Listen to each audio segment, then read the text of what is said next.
जय सनातन धर्म की प्रिय सनातनियों, आप सभी का स्वागत है हमारे इस कार्यक्रम में। सनातनियों, आज मैं जिस विषय पर आपसे बात करने वाला हूं बहुत ही गंभीर है और आप सबको इस पर चिंतन मनन जरूर करना चाहिए। बहुत इलाज करा लिया, हर डॉक्टर को दिखा लिया, शायद ही ऐसा कोई शहर होगा जहां मैंने जाकर इलाज नहीं कराया, लेकिन कुछ फर्क तो पड़ता नहीं है। मेरी बीमारी वैसे की वैसे है। अब मैंने भी छोड़ दिया है कि ठीक है, अब जो होगा देखा जाएगा, मरना तो एक दिन है ही। इस बीमारी के साथ ही जीना सीख लेते हैं। आपको क्या लगता है, ये किसी फिल्म का डायलॉग है? चलिए एक बात और आपको बताता हूं। अर्जुन, तू इनकी परवाह कर रहा है, ये सब तो मरे हुए हैं। तुझे तो केवल अपने कर्तव्य का पालन करना है। ये बात जो भगवान श्री कृष्ण ने कही थी, आपने सुनी होगी। एक बात और बताता हूं, भाई साहब, युग परिवर्तन का समय है, तो क्या हो गया?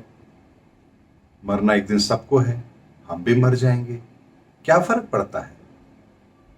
अरे, करोड़ों लोग मारे जाएंगे, तो क्या हो गया, क्या फर्क पड़ता है? आपको नहीं लगता कि वर्तमान के अंदर भी लोग इसी तरह की विचारधारा को लेकर के बैठ गए हैं? यानी हमें आज इस परिस्थिति के अंदर जो कुछ हो रहा है, हमारी सेहत पर इसका कोई प्रभाव नहीं है। जैसे हम जड़ हो चुके हैं, मुर्दा हो चुके हैं, कहीं किसी तरह की कोई संवेदना हमारे भीतर है ही नहीं।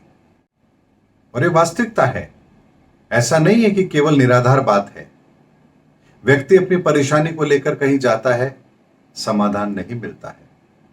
क्या करे, एक जगह जाएगा, दो जगह जाएगा, 10 जगह जाएगा, थक हार कर उसको बैठना तो है ही।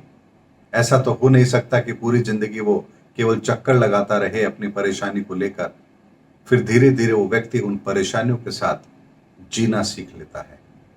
यही परिस्थिति आज हम लोगों की हो चुकी है। इसीलिए व्यक्ति कोई धन से परेशान है, कोई अपनी संतान से परेशान है, किसी का विवाह नहीं हो रहा है, कोई अपनी आध्यात्मिक प्रगति को लेकर दुखी है, कोई अपनी देश की अवस्था को लेकर दुखी है, कोई राजनीतिक चर्चाओं को लेकर दुखी है। हर व्यक्ति को किसी न किसी तरह की चिंता सताए हुए है। और ऐसा नहीं है कि हम उसका समाधान नहीं ढूंढ रहे हैं, हर व्यक्ति उसका समाधान भी कर रहा है। कोई ये कहता है कि हिंदी भाषा को ये सम्मान मिलना चाहिए, कोई कहता है कि हमारे महाराष्ट्र को हमारी पहचान मिलनी चाहिए, तो दक्षिण भारतीय कहता है कि हमारी पहचान भी महत्वपूर्ण है, वो भी हमें मिलनी चाहिए। मुसलमान कहता है कि मेरा धर्म श्रेष्ठ है, मेरे धर्म की पहचान पूरी दुनिया में होगी तो मैं अल्लाह का प्यारा कहलाऊंगा। कोई कहता है कि हिंदू, अरे हिंदू तो पुरातन सनातन, न जाने कितने समय से इस धरती के आरंभ से धर्म चला आ रहा है, हमसे पुराना और कौन हो सकता है। लेकिन क्या इन सब बातों के बावजूद भी आज की वर्तमान समस्या का समाधान किसी के पास है? क्या कोई है जो ये कह सकता है कि हां, इस विचारधारा के द्वारा या इस कार्य के द्वारा पूरे विश्व की समस्या का समाधान हो सकता है? एक भी नहीं होगा। बहुत से लोग होंगे जो इस वीडियो को देखने के बाद दावे करेंगे, हां, हमारी संस्था 80 सालों से काम कर रही है, हमारे गुरुजी ने तो इतने साल पहले कहा था कि हां, विश्व के अंदर शांति होगी, ऐसा होगा, वैसा होगा। लेकिन कहने और करने में बहुत बड़ा फर्क होता है। पिछले 5-10 साल के कार्यों को उठा के देखिए कि इस दुनिया के परिवर्तन के अंदर किसने क्या भूमिका निभाई है। क्या आपकी भूमिका इस धरती पर हो रहे इस प्रभाव को कम करने में सक्षम है? क्या आपका उपाय, आपके प्रयास ग्लोबल वार्मिंग को कम कर सकते हैं? क्या हमारे मनों के भीतर जो एक दूसरे के प्रति द्वेष है, क्या इसका समाधान आपकी विचारधारा में है? क्या आपके बैठकर ध्यान करने की अवस्था के अंदर क्या इस समस्या का समाधान है? क्या आपके बहुत बड़े बड़े भंडारे कर देने से क्या आपके इस समय पर जो आप कर रहे हैं, क्या इससे विश्व की समस्या का समाधान होने वाला है? अहिंसा परमो धर्म की अगर आप बात कर रहे हैं, तो अहिंसा से इस दुनिया को शांत करने का कौन सा रोड मैप हमारे पास में है? क्या इसका कोई समाधान आप दुनिया को दे सकते हैं? सनातनियों, ये बात मैंने वो कही है जो सीधे सीधे आपके दिल को चोट पहुंचा रही है, और चोट पहुंचनी चाहिए, क्योंकि अगर कोई गहरी नींद में सोया है, अगर मेरी आवाज उस तक नहीं जा रही है, तो फिर उसे उठाने के लिए झंझोड़ना तो पड़ेगा। अगर इसके बाद भी नहीं उठेगा तो पानी मुंह पर डालना पड़ेगा, कुछ भी करना पड़ेगा, लेकिन उसे उठाना तो पड़ेगा, क्योंकि वो हमारा अपना है। उसे इसी तरह खामोशी से मौत की नींद में सोता हुआ नहीं देख सकते। इसीलिए वर्तमान के अंदर हमारी हर समस्या का समाधान अगर कहीं है, तो हमें उस समाधान की ओर तो जाना पड़ेगा, और वो समाधान वो होना चाहिए जिसमें विश्व की सारी समस्याओं का समाधान हो। वो किसी एक धर्म से ना जुड़ी हो, एक पंथ से ना जुड़ी हो, एक विचारधारा से ना जुड़ी हो, बल्कि वो समाधान वो हो जो इस धरती के लिए आवश्यक हो। क्या कोई ऐसी विचारधारा, क्या कोई ऐसा समाधान किसी के पास है? क्या आज से पहले इस धरती पर प्रलय नहीं आई? अगर आई है तो उसके बाद नया सृजन कैसे हुआ? क्या राम सेतु आपने पानी में डूबा हुआ नहीं देखा? कभी तो पानी के ऊपर होगा। कहीं ना कहीं किसी न किसी समय पर प्राकृतिक आपदाओं के कारण से समुद्र का जल स्तर ऊपर हुआ और वो राम सेतु भी डूब गया। भगवान कृष्ण की द्वारिका कभी समुद्र के किनारे पर थी, आज समुद्र के अंदर डूबी हुई है। तो कहीं ना कहीं किसी न किसी कालखंड में कोई तो प्रलय ऐसा आया होगा जिसने उस द्वारिका को भी समुद्र में डुबा दिया है। तो आखिर इतने प्रलय जो पहले आ चुके हैं, उसके बाद भी इस धरती ने नव सृजन किया है, तो आखिर वो नव सृजन है क्या? क्या उस समय पर कोई आइडियोलॉजी थी जिसकी वजह से वो नव सृजन हुआ, या फिर कहानी कुछ और है, रहस्य कुछ और है जिसके कारण से वो नव सृजन हुआ है? तो वर्तमान के अंदर जिस तरह के युद्ध के मुहाने पर हम खड़े हैं, ज्यादा समय नहीं है, मार्च 2025 तक जो भयानक रूप युद्ध का आप और हम इस दुनिया में देखेंगे, उसकी कल्पना आज कोई कर भी नहीं पाएगा। तो ऐसे में नव सृजन में आपकी कौन सी विचारधारा इस दुनिया को राह दिखाएगी? आपकी भाषा श्रेष्ठ हो, क्या वे विचारधारा दुनिया को पुनर्स्थापित करेगी, दुनिया के अंदर धर्म स्थापित करेगी? आपका धर्म महान है, क्या ये विचारधारा इस धरती को शांति देगी? सब तरफ लाशों का अगर मंजर होगा, एक इंसान इंसान को मार रहा होगा, तो वह कौन सी विचारधारा आपके काम आने वाली है? क्या इस पर कभी हमने गौर किया है? महाभारत के युद्ध के अंदर कौन सी विचारधारा थी, मुझे जरा बताइए। महाभारत के युद्ध से पहले द्रौपदी का चीरहरण होता है, कौन सी मर्यादा रखी गई थी? अभिमन्यु का वध हुआ, कौन सी मर्यादा रखी गई थी?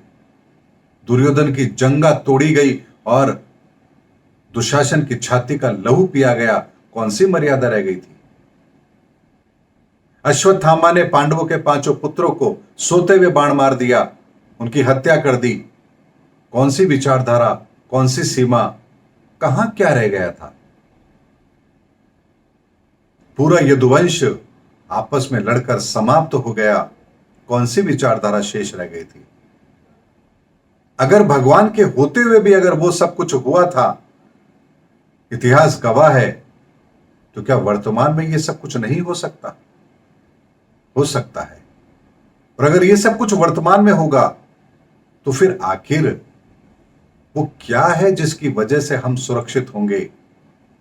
कोई तो ऐसा कारण और कोई ना कोई ऐसा प्रयास तो जरूर होगा जो आज भी हमारी सुरक्षा के लिए तैयार किया जा रहा होगा। इस बात की गंभीरता को समझिए। ये समय बहुत विलक्षण है, और इस समय पर केवल और केवल एक ही डोर है जो हम सबको बचा के रखेगी, जो हम सबको ईश्वर के साथ जोड़कर रखेगी। चाहे फिर आप हिंदू हो, मुसलमान हो, सिख हो ईसाई हो, यहूदी हो, जैन हो, बौद्ध हो या कोई भी हो, केवल और केवल सनातन आप लोगों को बचा के रखेगा। और सनातन वो नहीं है जो आप समझ रहे हैं, सनातन वो है जो हमारी हर समस्या का समाधान है। क्योंकि सनातन वहां से शुरू होता है जब इस सृष्टि पर मानव का निर्माण भी नहीं हुआ था।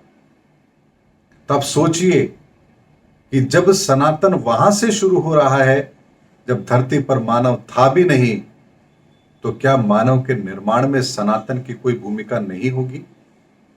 और अगर भूमिका है तो क्या उसके पास कोई समाधान नहीं होगा?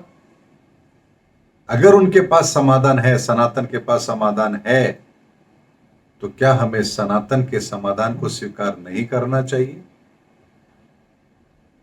ये वो प्रश्न मैंने आप लोगों के सामने रखे हैं जिनके उत्तर अब ऊपर वाला हमें दे रहा है।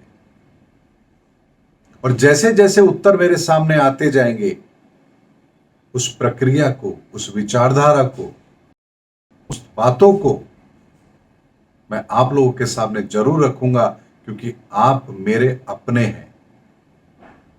आपसे मेरी आत्मा का संबंध है। चाहे खून का मेरा आपका रिश्ता हो या ना हो, इससे कोई फर्क नहीं पड़ता।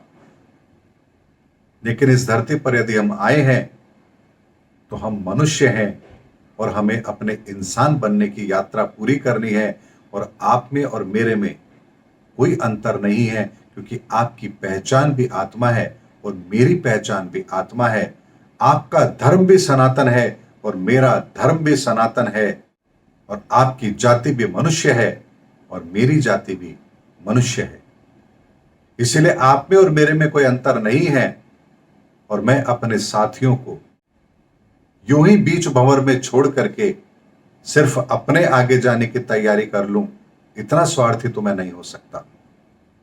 इसीलिए आपको बातों से भी जगा रहा था, संकेतों से भी आपको समझाया। अब यदि झंझोड़ने का वक्त आ गया, आपको हिलाकर उठाने का वक्त आ चुका है, तो मैं वो काम भी करूंगा, लेकिन करूंगा वही जो आपके हित में हो, मेरे हित में हो, इस संसार के हित में हो। इसीलिए अब भी मत सोते रहिए, उठिए और उस सनातन को अपने जीवन में स्वीकार कीजिए। यह अवसर दोबारा आपको फिर नहीं मिलेगा। सनातनियों, इससे ज्यादा गंभीर बात साधारण शब्दों में मैं आपके सामने नहीं रख सकता। मिलेंगे फिर किसी और संदेश के साथ, जैसा ईश्वर आदेश करेगा। तब तक के लिए जय सनातन धर्म की, जय हिंद, जय भारत।